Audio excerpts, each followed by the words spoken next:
Selamat datang di channel Cekgu Berbagi Ilmu. Cekgu Berbagi Ilmu pada kesempatan kali ini akan membahas tentang materi ilmu pengetahuan sosial untuk SMP atau MTS ya, kelas 8. Kita akan mempelajari bab 1 karena ini sudah mendekati awal tahun pelajaran baru di tahun 2021-2022 ya. Bab pertama yang akan kita bahas pada kali ini adalah tentang interaksi antar ruang negara-negara ASEAN. Submateri yang akan Cekgu bahas kali ini adalah tentang kondisi geografis negara-negara ASEAN. Sebelum masuk ke kondisi geografis masing-masing anggota negara ASEAN, ini Cekgu pada kesempatan kali ini akan membahas khusus tentang sejarah dan tujuan dari ASEAN itu sendiri, kemudian struktur organisasi ASEAN, sekretariat jenderal ASEAN, letak astronomis dan geografis ASEAN. Tuh, ya. Kita akan mulai dari sejarah ASEAN ya. Tapi sebelum kita lanjutkan, saya harapkan sobat baik dari kawan-kawan YouTuber ataupun dari anak-anak sekolah ya, apalagi anak-anak Cekgu, harap memberikan dukungan kepada channel Cekgu Berbagi Ilmu dengan cara memberikan subscribe kepada channel ini serta memberikan like, memberikan komen, dan juga membagikan video ini kalau memang dirasa bermanfaat. Oke, gitu kita lanjut langsung ke sejarah ASEAN. Oke, kita mulai dulu dari latar belakang ya. Kesamaan sejarah dan rasa senasib sepenanggungan sebagai negara yang pernah dijajah. Di ASEAN ini rata-rata merupakan negara jajahan dari bangsa kolonial atau rata-rata di sini secara khusus kita sebut saja bangsa Eropa pada awalnya, tetapi nanti di akhir-akhir masa penjajahan sebelum Perang Dunia hampir semua wilayah di Asia Tenggara ini dikuasai oleh Jepang. Oke ya. Jadi kenapa kok bisa ada ASEAN? Ternyata latar belakangnya itu ada kesamaan sejarah dan rasa senasib sepenanggungan. Ternyata kesamaan sejarah dan nasib ini adalah kesamaan yang tidak bagus, yang sama-sama pernah dijajah gitu ya. Nah, ibaratnya kita sama-sama orang yang tersakiti gitu ya, sama-sama orang yang ibaratnya termarginalkan, terpojokkan atau tersisihkan. Jadi mereka merasa perlu membangun sebuah pertemanan dengan orang lain untuk menguatkan statusnya, untuk menguatkan tujuannya, sehingga nanti mudah untuk diterima, kuat, mudah untuk istilahnya diterima oleh masyarakat dunia gitu ya. Jadi ini latar belakang yang pertama.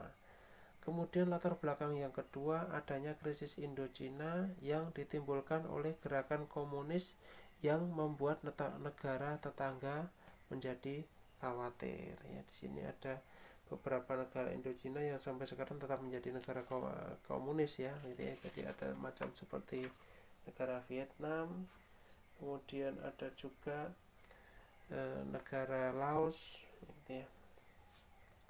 Sebenarnya dilihat dari latar belakangnya ini sudah jelas ya, bahwa ASEAN ini memang terbentuk untuk memperjuangkan nasib bersama begitu. Oke. Ini sejarah ASEAN kita lihat dari latar belakangnya. Oke. Kemudian kita akan membahas tentang pemrakarsa ASEAN. Oke ya. Kita harus tahu ya tentang pemrakarsa ASEAN karena kita di Indonesia ini merupakan salah satu pemrakarsa dari berdirinya ASEAN. Jadi ASEAN ini berdirinya ASEAN ini diprakarsai oleh 5 perdana menteri dari 5 negara gitu ya. Jadi diawali dengan adanya konferensi Kolombo dan akhirnya terbentuklah organisasi ASEAN ini pada tanggal 8 Agustus 1967 di kota Bangkok, Thailand ya. Siapa saja pemrakarsanya? Oke ya. Yang pertama itu ada Malik dari Indonesia ya. Beliau ini cukup terkenal di kancah perpolitikan ya di Indonesia gitu ya, bahkan juga di wilayah Asia Tenggara ya. Ada Malik itu adalah seorang politikus dari Indonesia yang lahir pada tahun 1917 di Sumatera Utara gitu ya. Bahkan dari prestasinya yang bagus ini nantinya ya setelah jadi Perdana Menteri nantinya juga akan menjadi wakil presiden juga gitu ya. Selain itu nanti juga beliau menjadi Menteri Luar Negeri Indonesia bahkan dalam waktu yang lama ya, dari tahun 66 sampai tahun 1977 itu sedikit sekilas tentang Adam Malik ya.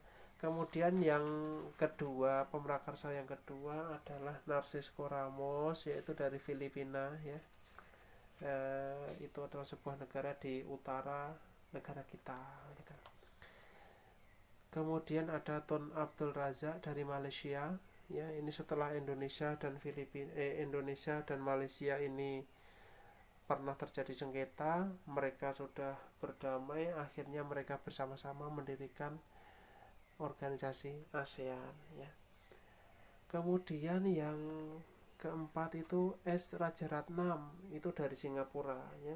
Bukan Raja Ratman tapi Raja Ratnam. Kalau Raja Ratman itu mungkin nama Indonesia ya, Ratman itu ya. Kalau Ratnam itu nama dari Singapura ya. Singapura itu adalah sebuah negara kecil yang terletak ya sama seperti halnya Filipina sebenarnya di sebelah utara, cuman arahnya yang berbeda. Kalau Filipina itu adalah ke sebelah utara agak nyerong ke timur, kalau Singapura ini sebelah utara agak nyerong ke barat atau ke arah barat laut ya. Kalau Filipina itu agak ke arah ke timur laut gitu ya, karena kalau ke sebelah tenggaranya Indonesia itu Australia gitu ya. Jadi kalau Filipina itu ke sebelah utara agak ke arah timur laut. Kalau Singapura ini sebelah utara tapi sebelah barat laut. Oke. Kemudian yang terakhir, pemrakarsa yang terakhir atau yang kelima itu adalah Tanat Koman, itu dari Thailand. Oke ya, paham ya, nanti silahkan dicatat, dipelajari, ditulis di kamar kah atau bagaimana, atau mau ditulis di secari kertas kah, ditempel di lemari atau bagaimana. Yang penting anak-anak nanti mudah untuk mempelajarinya. Bagi orang tua siswa ya harapannya membimbing siswanya, membimbing anaknya untuk diarahkan bagaimana sih belajar yang benar, yang baik, yang mudah diingat gitu ya. Harus dipahami bagaimana karakter dari si anak begitu. Kalau memang ada dari orang tua siswa yang menonton video ini, saya sarankan seperti itu. Oke, kita lanjut.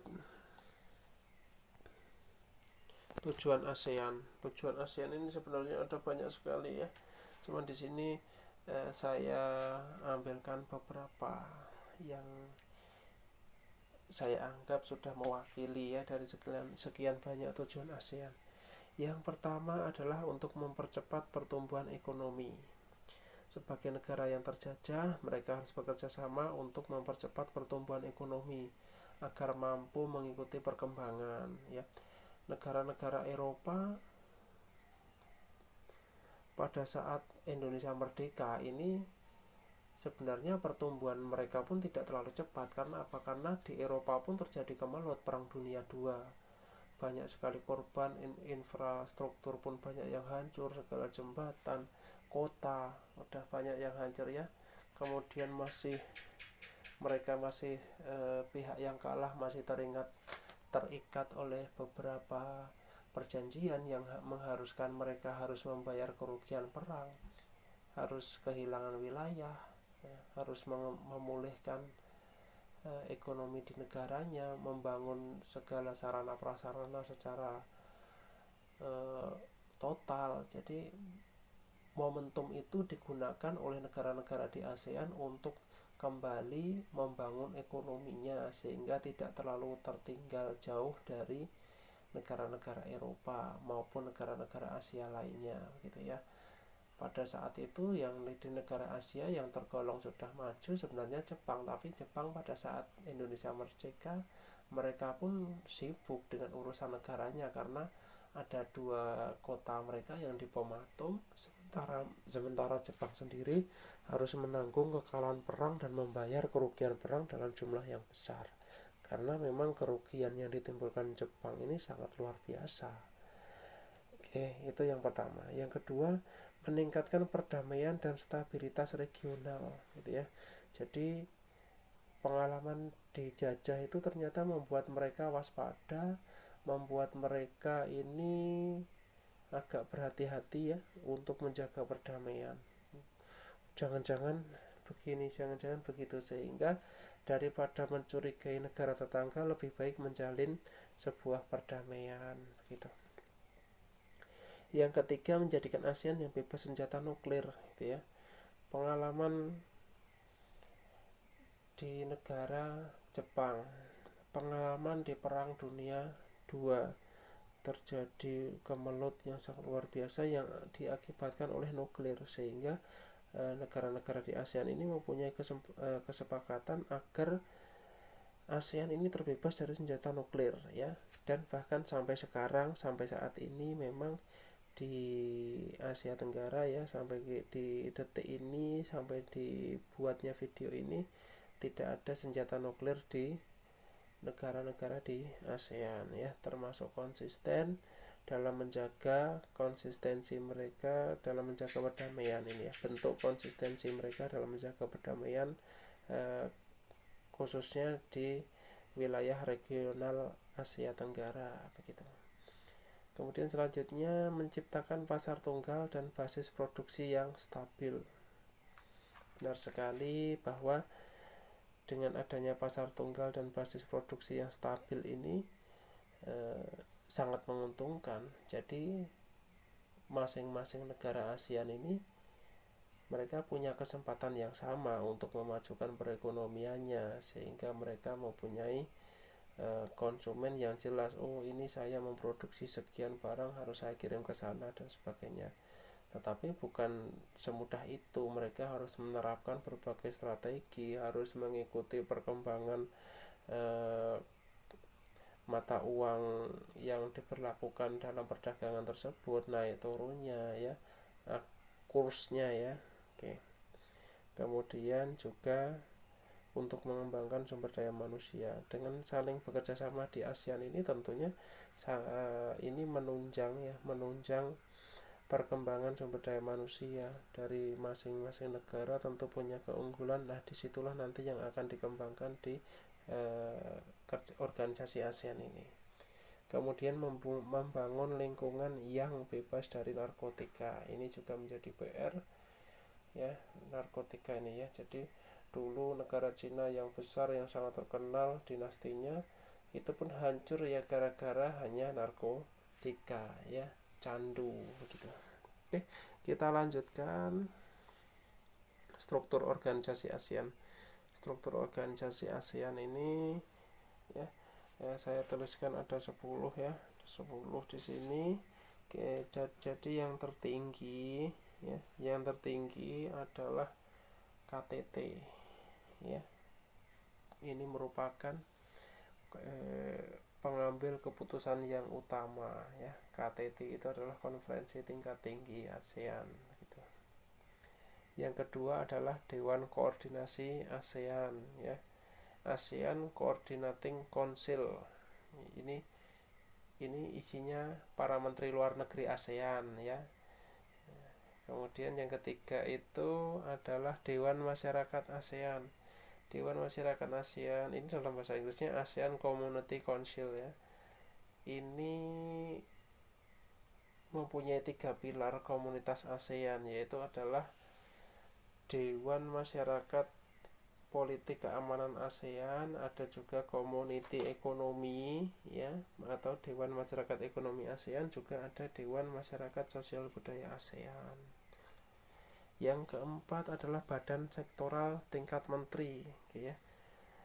Badan-badan sektoral tingkat menteri ini kalau dalam bahasa Inggrisnya, dalam bahasa ASEAN organisasinya ini adalah ASEAN Sectoral Ministerial Bodies. Oke. Yang kelima ini Komite Wakil Tetap. Ini terdiri dari wakil tetap negara ASEAN ya. Ini khususnya pada tingkat duta besar yang dan kesemuanya nanti akan berkedudukan di Jakarta.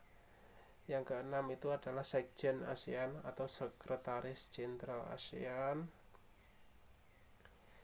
Ini dibantu oleh 4 orang wakil sekretaris jenderal dan sekretariat ASEAN. Oke, kemudian yang ketujuh Sekretariat Nasional ASEAN. Sekretariat Nasional ASEAN ini dipimpin oleh pejabat senior ya. Pejabat senior tentunya ya dari kalangan internal masing-masing negara ASEAN. Kemudian ada Badan HAM ASEAN ya, ASEAN Human Rights Body. Ini adalah sebuah upaya ya untuk mendorong perlindungan dan promosi HAM di ASEAN.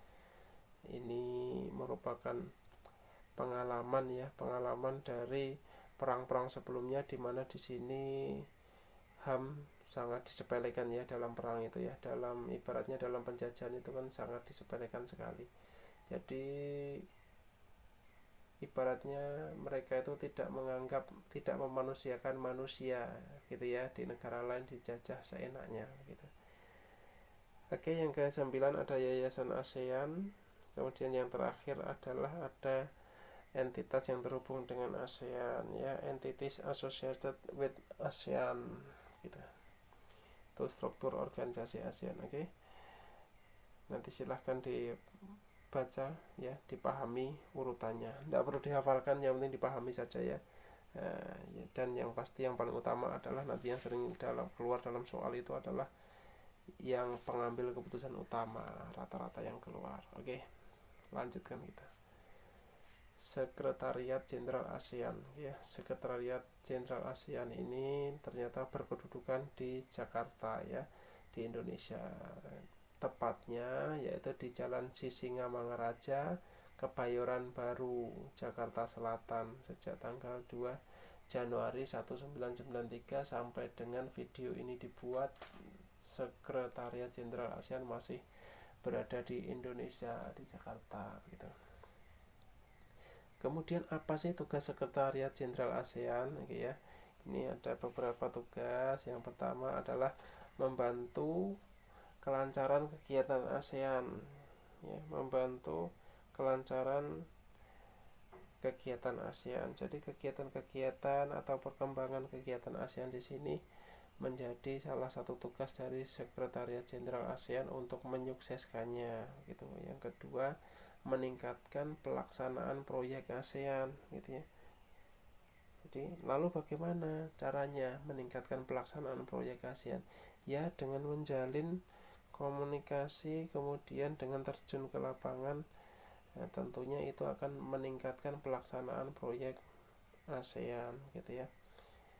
Kemudian yang ketiga adalah sebagai media komunikasi ASEAN terhadap organisasi lain ya, baik itu nanti organisasi nasional, regional, internasional ya. Jadi misalkan ASEAN nanti ada satu permasalahan ya yang mengharuskan ASEAN ini nanti untuk melakukan komunikasi dengan PBB. Jadi nanti diwakili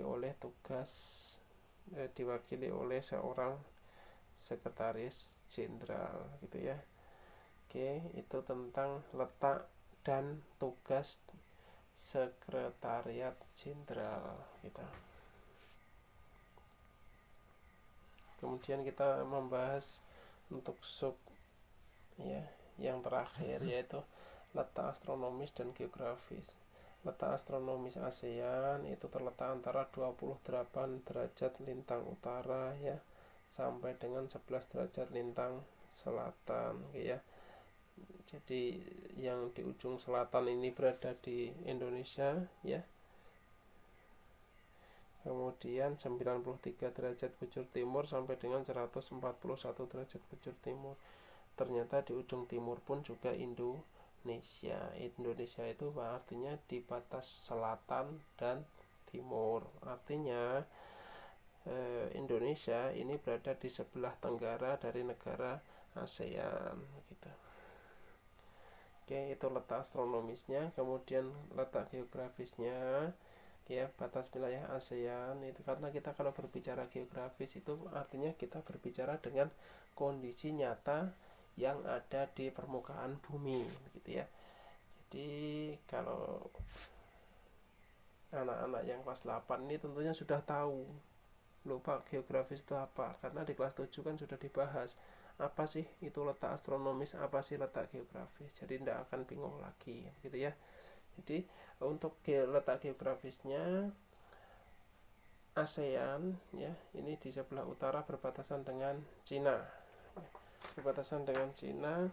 Kemudian di sebelah barat itu nanti ada ada dua negara ya, ada India, Bangladesh, dan juga Samudra Hindia gitu. Kemudian juga di sebelah selatan itu ada Samudra Hindia dan Australia. Ini tentunya di selatan Indonesia gitu ya. Di timur ini Papua Nugini dan Samudra Pasifik. Benar sekali, ini juga berbatasan dengan Indonesia.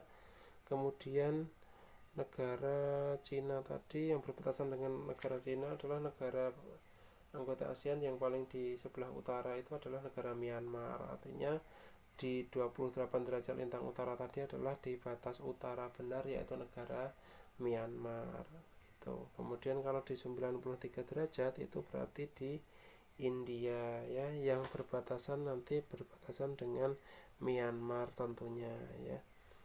Myanmar nanti akan berbatasan dengan India dan Bangladesh dari sebelah baratnya, sebelah utaranya berbatasan dengan Cina. Artinya apa? Artinya negara-negara terluar dari ASEAN yang berbatasan dengan wilayah di luar ASEAN itu ada Myanmar dan Indonesia. Oke.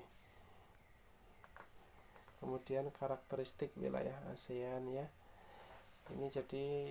Ini perlu diketahui juga, penting juga ya. Jadi karakteristik wilayah ASEAN nanti akan terbagi menjadi dua gitu ya. Jadi dua karakter. Yang pertama, daratan utama itu adalah wilayah yang didominasi oleh daratan gitu ya, atau dalam bahasa geografinya itu adalah mainland ya. Main itu utama, land itu tanah utama atau daratan utama ya.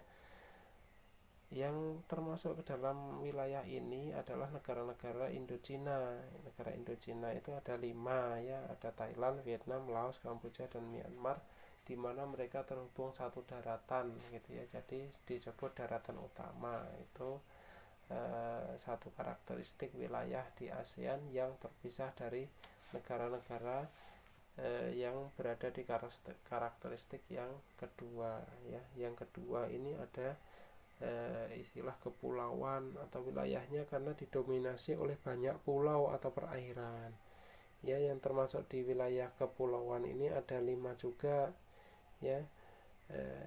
Ada Indonesia, Malaysia, Filipina, Singapura, dan Brunei Darussalam.